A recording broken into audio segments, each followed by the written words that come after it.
Welcome to the second session of the 5-part educational series brought to you by the British Columbia Chamber of Commerce about how to unlock the power of social purpose for your business. By following along with each session using the tools provided on the BC Chamber of Commerce landing page for this series, you will be equipped to define and implement your company's unique social purpose. I'm Mary Ellen Schaafsma, the founder of Purpose Pathways Consulting, Purpose Advisor, and a Canadian Purpose Economy Project Ambassador. I've been in the field of social purpose for over 9 years now, having helped more than 45 companies and organizations adopt and embed a social purpose as the reason they exist. I'm your facilitator for this session. Our vision for this series is that more businesses of every size and sector feel inspired and equipped to get crystal clear on the societal reason they exist and begin to activate on that purpose so that they power more good in the world by doing business. We want to see companies succeed while growing the ongoing good that they're capable of by becoming a social purpose business. A reminder, our sponsors are Coast Capital and the Canadian Purpose Economy Project, to whom we're extremely grateful for the ways they are growing the good in business. To create this series, unless otherwise specified, we've gratefully drawn upon the many resources created by the United Way of British Columbia's Social Purpose Institute, Purpose Pathways Consulting, Coro Strandberg, a leading social purpose expert, and the extensive library that the Canadian Purpose Economy Project has produced and curated. So before we begin and dive into the new material, let's do a quick review of the last session to remember what we have covered and then where we're going today. Importantly, just a reminder of what the definition of social purpose is. A social purpose business is a business whose reason for being, it is existential, is to create a better world. It is the company's strategic, optimal contribution to long-term well-being for all. It's not any contribution, it's your optimal contribution given who you are as a business. Its purpose is to profitably solve the problems of people and planet without causing harm to either. So this isn't intended to turn you into a not-for-profit. You're still a for-profit business, but you're leveraging your whole enterprise to help make the world a better place in a way that you uniquely can. So last time, we took a deep dive into what social purpose is and isn't, because there is often a lot of confusion around how it's different from other things that we've become more familiar with, and also how it relates to and informs those things like corporate social responsibility that's been around for decades, ESG, environment, social governance, also been around and in the news quite a lot lately, B Corp certification and the like. We talked about how your purpose is the North Star, your why that helps you then determine where you're going, which is your vision, what you'll do to get there, your mission, and how you show up as you do it, your values. That's the sort of business framework architecture over which purpose is your compass and your North Star. We discussed how purpose is a decision lens that drives innovation, growth, competitive advantage. It's the first thing you use as you look at new initiatives and new opportunities coming your way. We looked at what's going on in the world as well as within your business ecosystem that is making social purpose more relevant and important than ever before. Our world is tumultuous right now. Purpose can give you that focus and direction. We reviewed the business case for social purpose and which aspects are most meaningful for your business. This is not just good for society. This is good for business. There is a business case. We looked at a few case studies of purpose and practice from around the world, some businesses that have been doing this a while and what that's been looking like for them. And we talked about how to get ready for this session. So hopefully you were able to get the work done between sessions. which was to look at the business case specific to your company. So figure out what are the key points that will help you create the buy-in and enthusiasm within your company to become a social purpose business. Hopefully you've had the conversations with your senior leaders to find out their level of commitment to purpose and get that green light to move ahead.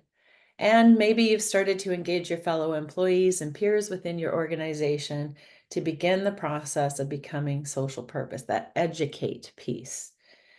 In fact, you may have recruited several colleagues from across functional departments who are equally excited about the prospect of the business they work for, you all work for, becoming a social purpose business.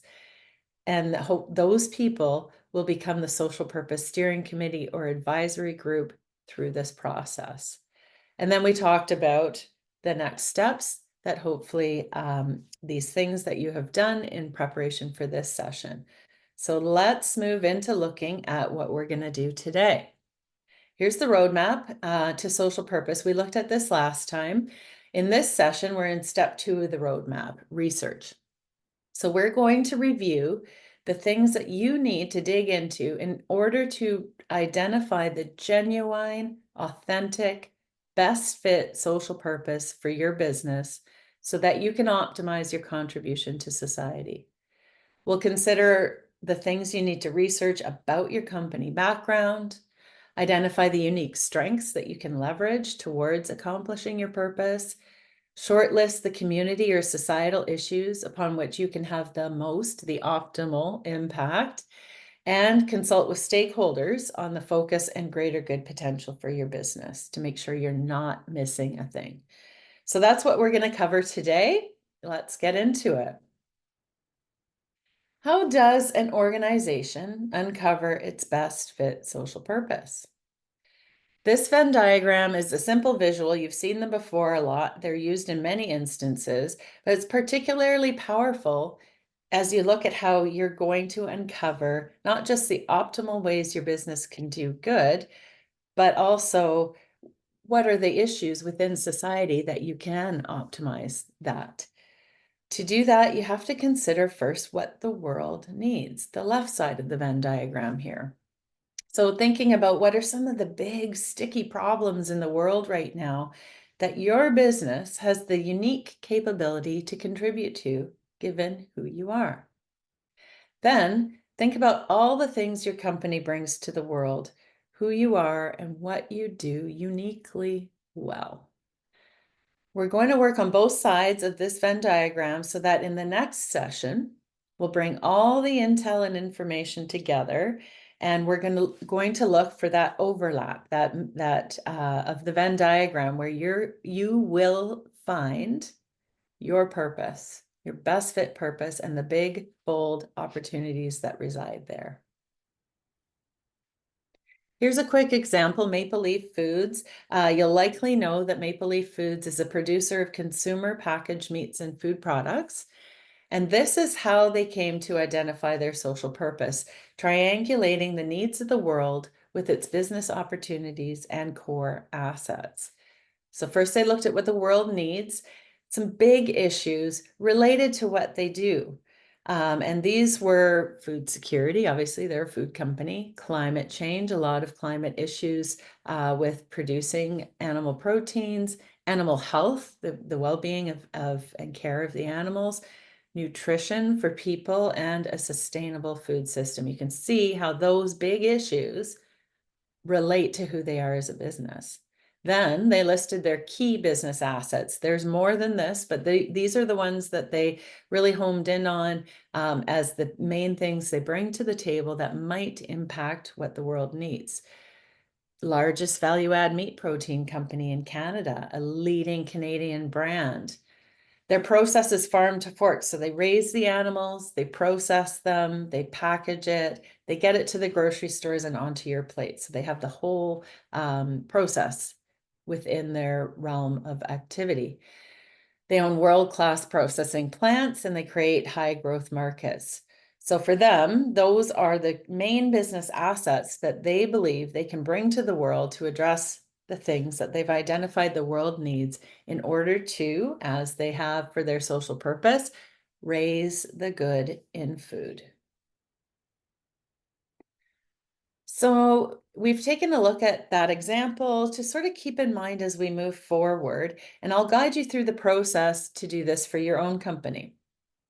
So let's think about what are the inputs? What are the things you need to dig into to document and to find out in order to inform a truly powerful social purpose statement that is authentic to your organization, which is critical. It has to be authentic.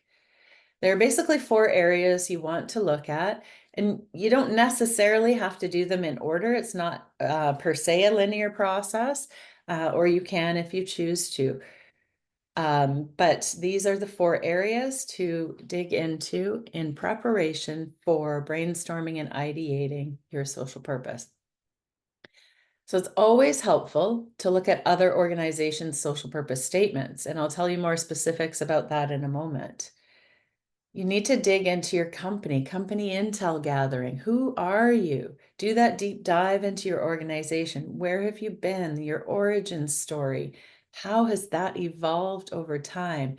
What was it that you originally brought to the world that you've continued on, and how has that changed or evolved over time?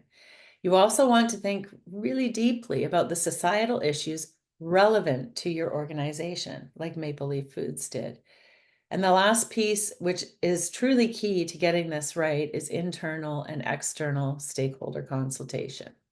So we'll go into these things in more detail now. So a social purpose scan, statement scan, is looking around to see what other organizations, how they're presenting their social purpose. Looking at organizations that are similar to yours. They could be competitors or adjacent organizations like close allies, perhaps along your value chain, because they might be likely to address something similar to what you do. You can also look at other social purpose companies that are in your local market for inspiration, because in the future, when you go out with your social purpose, you might be compared to them. So you want to know what they're all about. If they are competitors that you're looking at and you find some social purpose statements, make sure you know what they are saying about themselves for a couple reasons: to avoid using the same language as they do, and so that you can understand how you can differentiate your company from them. We recommend you look around and try to find 8 to 10 examples to look at them and identify things that resonate for you and what doesn't. Are there any action verbs you particularly love? And by that, I mean the word that follows the "we exist to," such as empower, or transform, or elevate, or eliminate, really bold words. Do you see any particular outcome or end that makes you think maybe you could bring something additional to the table that your competitors are not, but that fills a gap, and join in your own unique way? What are they doing? What are they not doing? And this is all going to inform the ideation and social purpose statement creation that we will be doing in the next session. So look at the other people's statements, other company statements with a critical eye. For example, I had one highly analytical client, and we critiqued some social purpose statements that I had found for them. Things that they noted that some were too generic. It just described what the organization should be doing anyways, as that kind of organization. For example, a financial organization stated helping people with their finances. Well, okay, we understand why that's important, but to what end? What is the positive good that comes out of helping people with their finances? If you get to that, that would be a purpose. That is the end goal. That is the outcome of what you do. My client also thought that some were too self-congratulatory. It seemed like their purpose was all about them, the company. You want to stay away from that because it really needs to focus on the impact you're aiming to achieve, the end, not the means. The means is what you do. The end is what you intend to see occur for society. And that client felt like verbs like to improve or to help or to contribute, they were a bit weak. weren't a real stake in the ground or a bold move. They were just like, oh, we're going to be part of the solution, but not necessarily be a driver in that solution. So those are some observations of a real life client about the competitor social purpose statement scan and what they found. So do that as you review the ones that you find. Next, you want to do company research and really unearth the depths of who you are. We have a tool for this, a worksheet that lists some of the questions to ask for consulting colleagues across the organization in order to dig in and uncover your business's core competencies and assets to be leveraged for positive change around your purpose. You can find that worksheet on the BC Chamber landing page for this series. So first do an internal deep dive. That is, look back, reflect. Your history informs your destiny. Learn from where you've been, why your founder started the business in the first place, its origin story. Look at how your vision and mission have evolved over time. And then look for common themes, a thread through all of that that might inform your social purpose. Then also list out your company's unique strengths that you can leverage, its competencies, resources, assets, relationships, influence, all the things that you leverage today to create value for your business can be harnessed and leveraged for greater impact for society in the future when you define your social purpose. Many of those things bring value right now for your business and can bring value for society if you look at it with that social purpose lens. So use the tool, follow through the questions, ask any questions that aren't there that you think are pertinent, and document them. It's important to write this all down so that you can synthesize it and bring it back for brainstorming your social purpose statement. To give you an idea of the types of core competencies and assets you might want to look at, here's a nice list. There may be more you have, but do review this list, which is found in the worksheet as well, to see if any of these apply to you. Some of them might be surprising or you wouldn't necessarily think of, so it's important to review and document which ones are relevant for your business. And this is in the resource worksheet on the BC Chamber landing page for this series. Next, you want to look at the areas of need for the world or your community. If you're a smaller business, what are the needs out there that you could potentially address? Brainstorm with your social purpose steering committee or advisory group, that group of allies within your organization that are committed to help you make this happen. Think about what are the societal or community issues that your business or industry can impact. Because again, social purpose is about finding a reason to exist, to make things better for people and planet in an area that you can influence. As you choose, consider the competencies and assets you bring to the table, how you can leverage those for specific impact. After you've brainstormed a list of topics, prioritize those which are most relevant for your business. You start off with that laundry list, you narrow it down to where you think you can have the most impact. And what you identify now, you'll bring to the Venn diagram and to the next session, and we'll look at all of your research that you've done after today and the input we uncover from this session to ideate and brainstorm your purpose statement. I want to point out an incredible framework that we often recommend to help you determine what the world needs. It's the United Nations Sustainable Development Goals. This is a resource to understand the global consensus on the significant problems the world is facing that your company can be part of the solution to. They're the goals we need to collectively shoot for globally in order to improve the world for everyone. So this is a really good starting point for your brainstorm on the societal or community issues you can tackle through your purpose. And, no one organization can take on all of these or any individual of these alone. So the objective is for you to prioritize the ones that you can optimize your contribution to. There will be others in this field, which actually opens up more opportunities for you as you find and attract those others. So, which ones best match your business strengths and align with your company's capabilities and business model? Which are most relevant? One last thing on this, we have found in the Canadian context that the SDGs don't really include three other important topics that we're dealing with here in Canada. Those would be the +3, Indigenous equity, aging population, and a sense of belonging. So add those into the mix, see if you find that they might be important to your organization as well. And again, this information is found in the worksheet that you can access on the BC Chamber of Commerce landing page for this series to help you work through this step of the process of research. A vital step in this process is stakeholder consultation. You really need to find out what others think about the opportunities your business has to create a better world.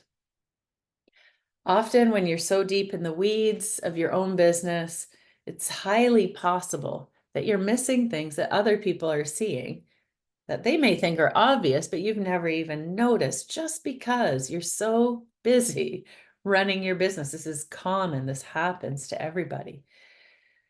And stakeholders, both internal and external, often have a unique perspective on your company's impact and opportunities. A well-developed social purpose, co-created with your stakeholders, can lead to their long-term support for what you are doing. By doing stakeholder consultation on your purpose, you foster that shared ownership that can lead to more effective and impactful initiatives down the road. If your stakeholders buy into your purpose and feel that they've had a contribution to you defining what that is, you are more likely to be able to collaborate with them in the future on bringing your purpose to life. And again, you should consult both internal and external stakeholders, which we will turn to next. So starting with internal stakeholders, there are various methods you can use to consult with them. Team meetings or town halls, surveys, workshops, polls, a blend of all of those things. Before, though, consulting internal stakeholders on your company's social purpose, it is essential. We've learned this because companies have made this mistake, and now we make sure to emphasize this.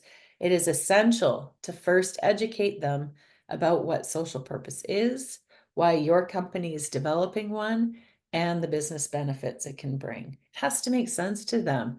If they don't really understand what it is you're asking them about or why, they won't be able to give you the kind of feedback you're looking for.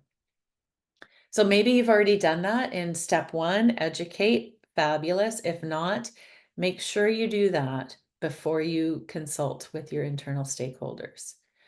So to communicate what it is or reinforce maybe past education you've done, you could come out with some articles and information in an internal newsletter or communication. Put up posters in the lunchroom, in the break room, around gathering places.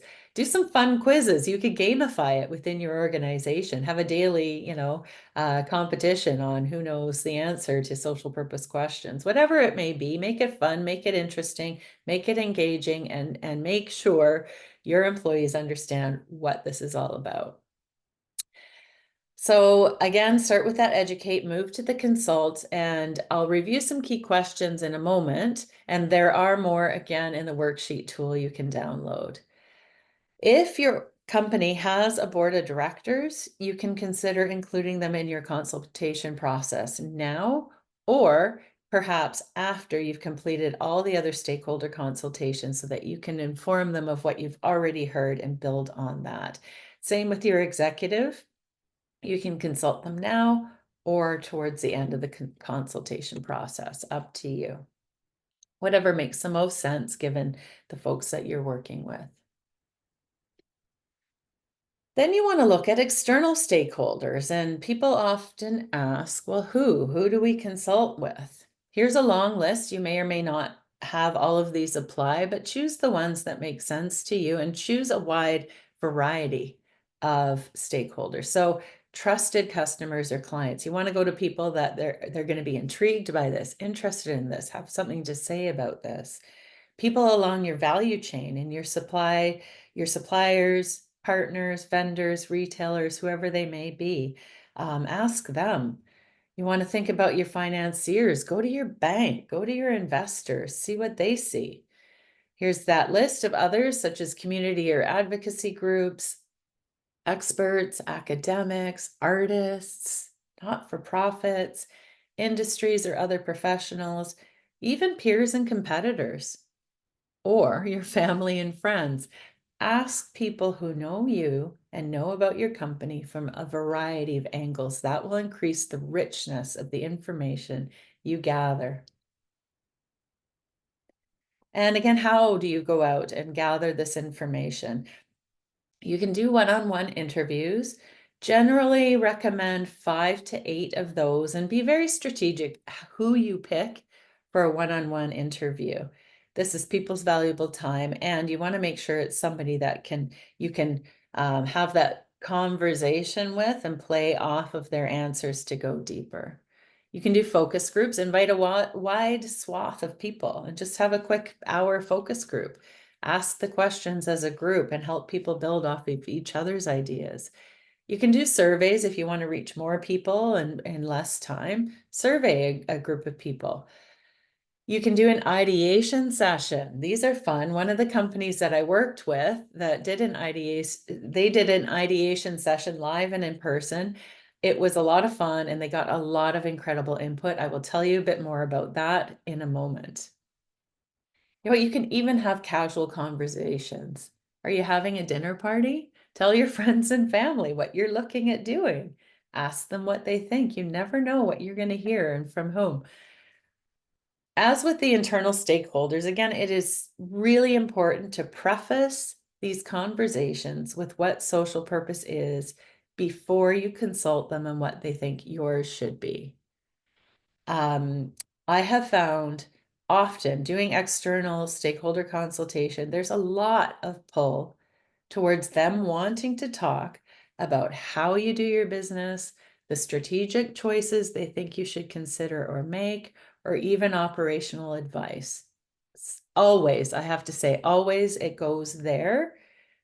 And those are important things and good information into your business. So I wouldn't discard those, but those things are not your purpose. They are not why you exist. They're what you do. They're how you do it. It is not your purpose. So take that input, but as you're doing the consultations and interviews, try to redirect the group or the person back into thank you for that input. And how do you think our company can leverage all it brings to the world to make the world a better place? It's a constant need to bring them back to purpose, back to purpose, back to purpose, so that you make sure you get the feedback you're really looking for. Here are some sample questions. There are more in the worksheet on the BC Chamber website. You can start with just getting people thinking broadly. So what social or environmental issues come to mind when you think about the role of the sector our company is part of? Just really broadly. For example, let's say you're in real estate development. What are some of the common social or environmental issues that that sector can influence? Homelessness, emissions, climate change mitigation, housing supply. There are so many areas that can be examined where the real estate development sector can make an impact. Not to say you have to do them all. You figure out which one best applies to your company if this is the case. And then get a little more specific. Get the person or the group you're talking to think about your business, what you currently bring to the world or to your community. Then how is the world or the community better off, a better place because of your company? What would be lost if you disappeared tomorrow?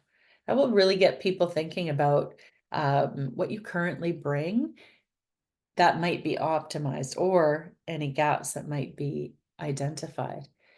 Are there any areas you can see as you're consulting where your organization might have even more societal impact?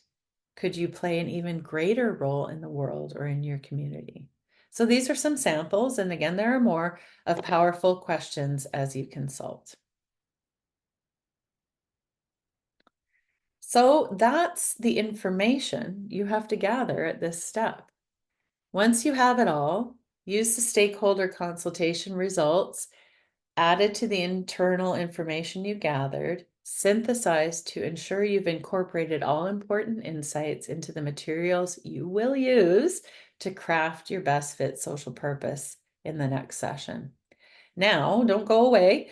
I'd like to give you some examples of businesses that I know that have defined their social purpose, what they found as they did their research into what their unique purpose could be. After a sip of water.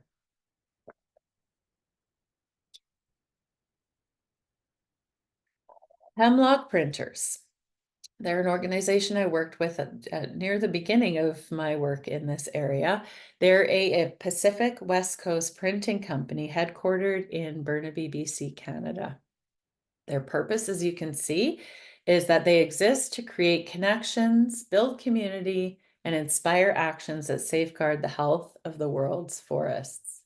And that's aspirational. The world's forests from a Pacific West Coast printing company. How did they arrive at this? Well, after gathering and considering these pieces of information, and for me, their core competencies and assets research are really reflected in their purpose statement, and I'll point out how. So they chose their ability to leverage its paper use and the implications for trees and forests. I mean, that makes good, obvious sense, doesn't it? They considered their supply chain and how they might inspire actions and look at the role in the printing industry and how they might build community and create connections to influence things to safeguard the health of the world's forests. They're a leader in the printing industry and can leverage that strength and strengthen the industry by bringing others along, by leveraging what they do, by creating those connections and inspiring actions to safeguard the health of the world's forests. Clearly, they can't safeguard the world's forests all by themselves. They recognize that, and that's how they looked at their business ecosystem and the core competencies they bring to that in order to create the change they're looking for. Hemlock creates beautiful stuff, and their customers love them and love what they stand for, in addition to having long-standing relationships with forest conservation NGOs. So you can see how they outline their key core competencies and assets, and then translate this into that powerful social purpose statement in order to create the change for the positive benefit, the health of the world's forests that they're going for. They also did the full process. They looked at social issues, and they used the Sustainable Development Goals, prioritizing these 5: affordable clean energy, responsible consumption and production, climate action, life on land, and partnerships for the goals. And when they did their stakeholder consultation, they consulted employees and other stakeholders on the wording of their social purpose and what they wanted the statement to convey. Through that complete exercise, they landed on this purpose statement. And Richard Cowenhoven, president and CEO of Hemlock Printers, says, I think the value of having social purpose is that a business is taking a proactive step in really addressing wider societal issues that we know we have to solve. And by making that statement, by backing it up with action, a business is saying they want to be part of the solution rather than waiting for government regulation or other things. Now that we have defined our social purpose, Hemlock can proactively become involved in solutions that will benefit society and the planet. Thank you, Richard of Hemlock Printers. Next example is Return It, who, as part of the process to arrive at their social purpose, did an ideation session. So this is the company I referred to. They're a BC-based product stewardship corporation, so they manage beverage containers, the collecting and recycling of beverage and other containers. Their purpose is we exist to foster a world where nothing is waste. Their core competencies and assets they looked at were strengths that they brought to the table in planning, financial management, innovation development, consumer awareness, infrastructure development, IT, and public transparency. Also, they recognize they're part of a broad ecosystem and have network expertise in closing the loop on many materials. So that's kind of the level of competency and asset inventorying that we hope you'll take.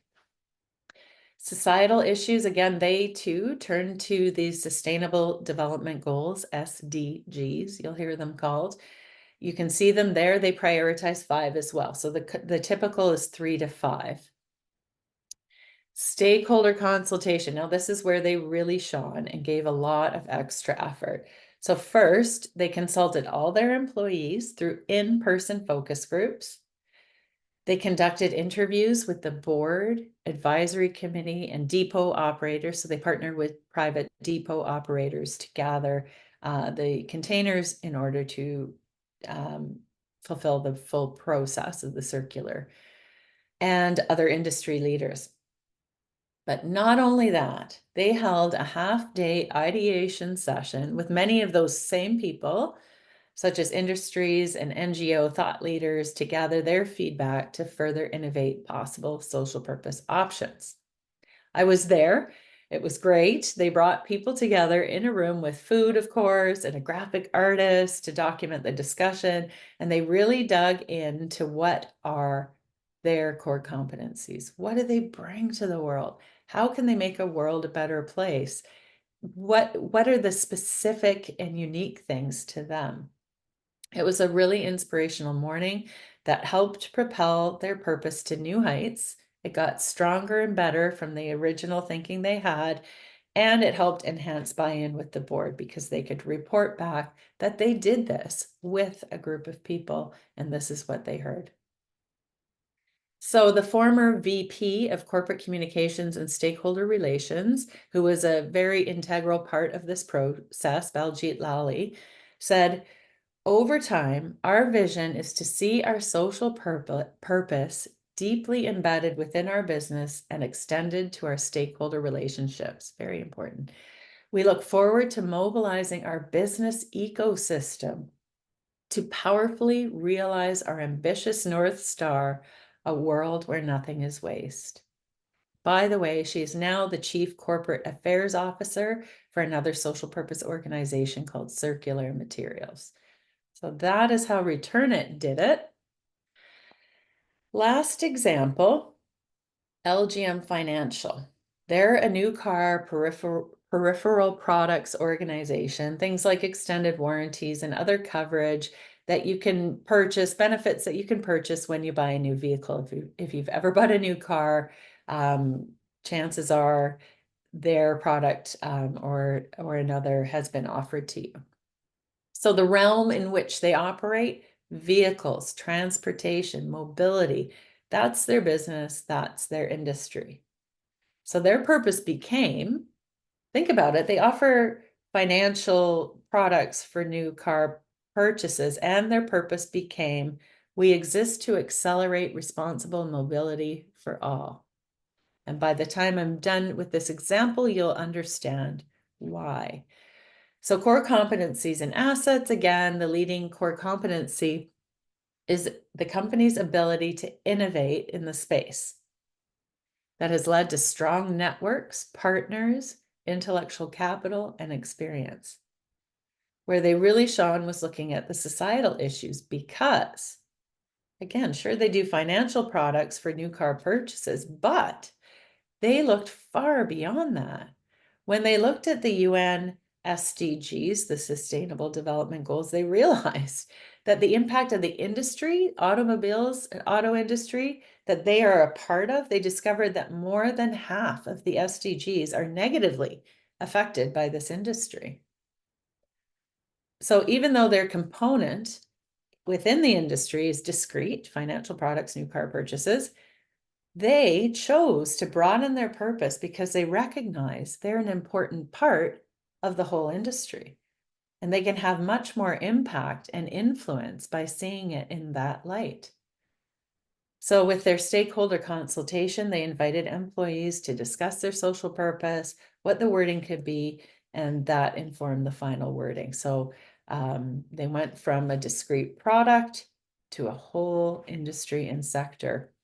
And Drew Collier, the CEO and president of LGM Financial, says this: I see a lot of runway in our current social purpose. There's a lot of opportunity to make positive changes in the industry. I think ultimately the industry is going to see the changes that we are making as having a huge impact. There you have it. Think big, think aspirational, think audacious, and go for it. Nobody expects you to do it alone, but the bigger and higher your goal and the outcomes you're seeking, the farther you're going to go.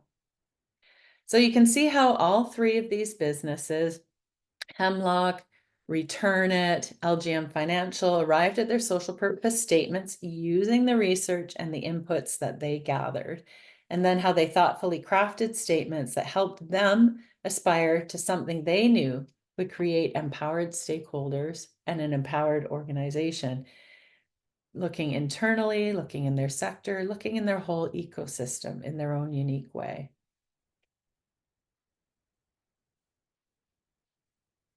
So, in preparation for the next session, where we will help you use all of this research you're going to do and the inputs in order to brainstorm and ideate your company's unique social purpose, I just want to cover and plant in your mind some of the criteria and characteristics of a strong social purpose statement. So, over the years, those of us working in this space, we've looked at a wide range of social purpose statements of companies to determine what are the characteristics or criteria of a good social purpose statement. Here are 5 key characteristics for your social purpose statement to keep in mind as you're gathering intel to see what might be bubbling up as you go. So your statement must foster credibility. It has to make sense to people when they read it. They have to think, yeah, I can see that. That matches who I know they are as a company. It has to inspire and mobilize stakeholders. If it's not aspirational, it won't be a true rallying cry that gets people to want to join in and bring what they have to the table to partner and ally with you in achieving your purpose. It must inspire.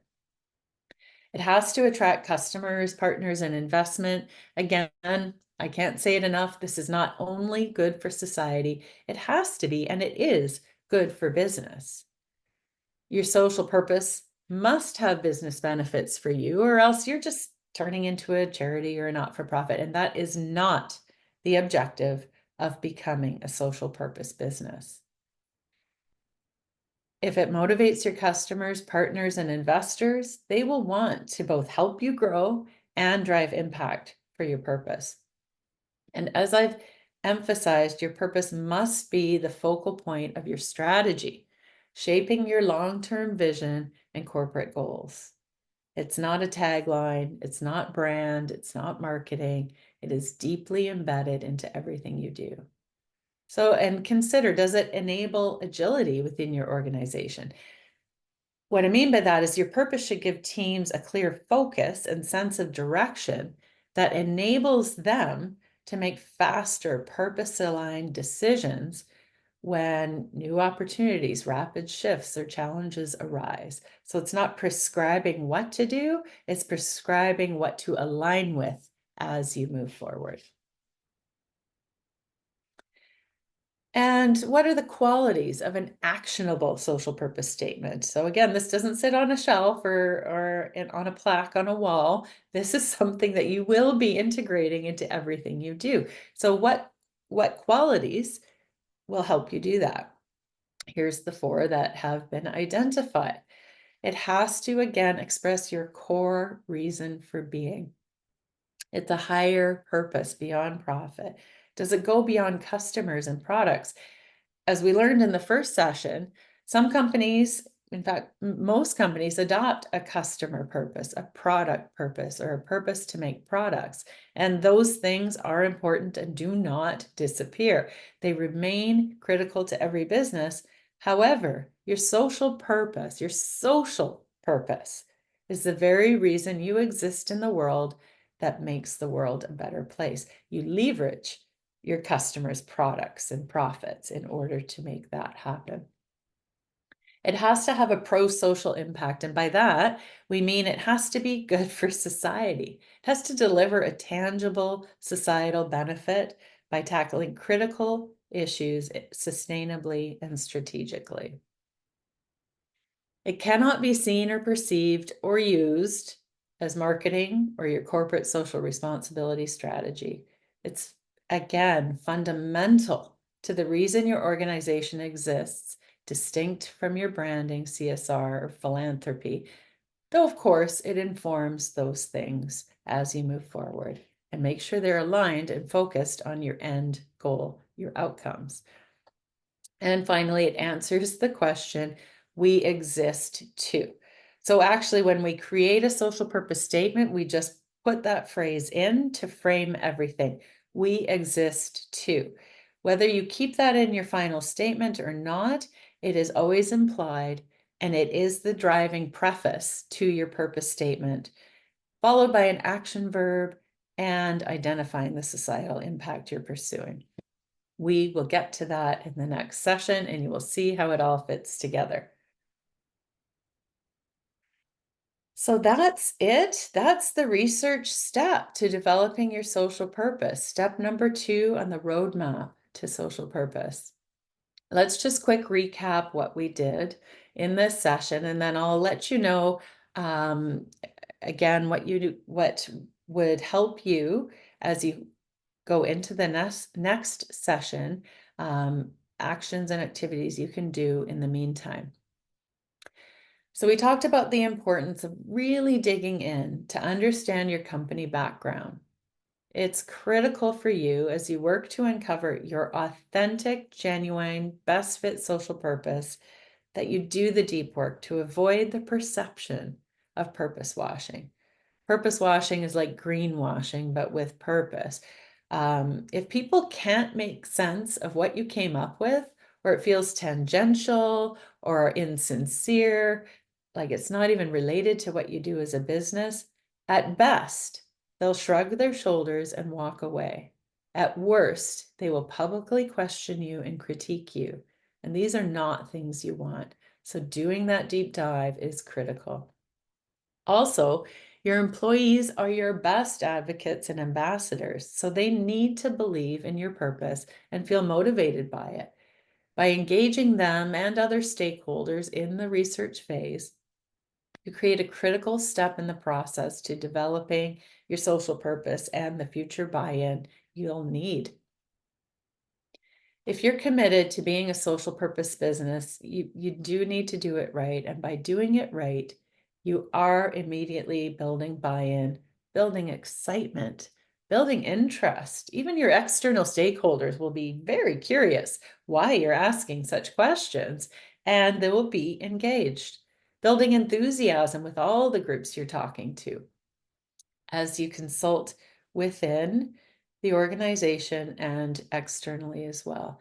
Also, as you dig deeply into the history of the organization, where you began in the first place, where you've been, what you've done since, in order to craft a social purpose that means something to everybody and is true to your origins. You're also going to be identifying and leveraging your unique strengths. You're shortlisting the issues that you can have the most impact upon and that are most relevant to your business. And you will consult to find out what others see in you.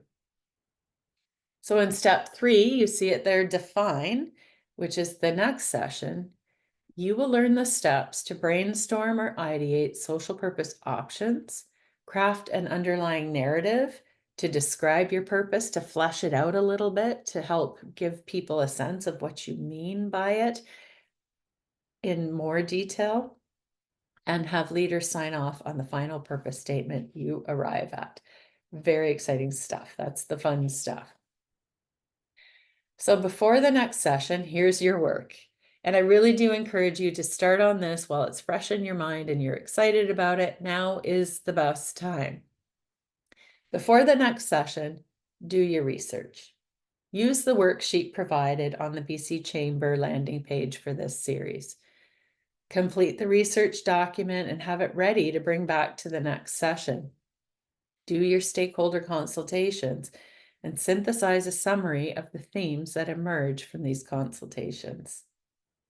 Complete the Venn diagram with the two sides. Fill it in. Work with your social purpose advisory group or steering committee for feedback and refinement.